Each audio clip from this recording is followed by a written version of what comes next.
So one of the things I notice is entrepreneurs also mimic other entrepreneurs that they see out there. And what they're seeing is they're seeing in Inc. magazine, Forbes, TechCrunch, or whatever, they're seeing WhatsApp and Facebook and Twitter and Instagram, and they're mimicking these software solutions that entrepreneurship is problem solving, and the problems that they're still addressing and looking at are consumer-based problems, really problems that the 1% face.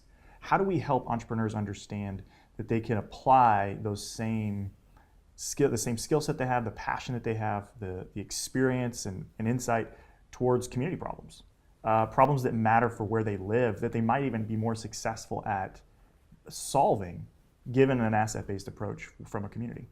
So there are two issues here. Number one, entrepreneurs who are starting businesses are not solving problems important to society. Completely agree. Number two, entrepreneurs in communities are not solving the problems that community has. I think those are separate but related issues. I think first is a lot of founders, particularly in tech, develop solutions looking for problems, rather than seeing a problem and trying to solve it. And you see this all the time when people say, I want to develop the eBay for X or the Uber for Y.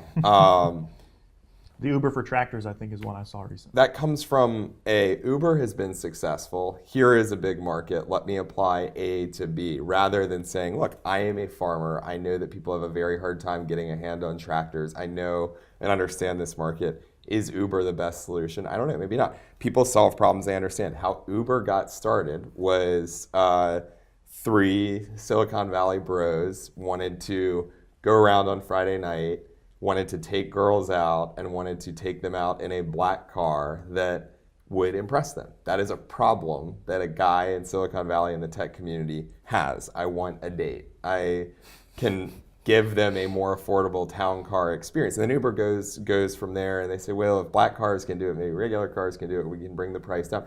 Uber was an evolutionary thing that came from a problem that the founder understood. Here's the real issue with inclusive entrepreneurship. The people who experience the most problems in society, whether it's because they're in huge debt, or whether it's because there's unconscious bias against them, or whether it's because people, for whatever reason, aren't connected to anybody with money or don't have the social capital to start a business, are not the ones who get a shot to solve a problem. So if you had different entrepreneurs at the table, they would have different experiences with why doesn't healthcare work in Louisville for poor, what's wrong with the home health aid system. Right.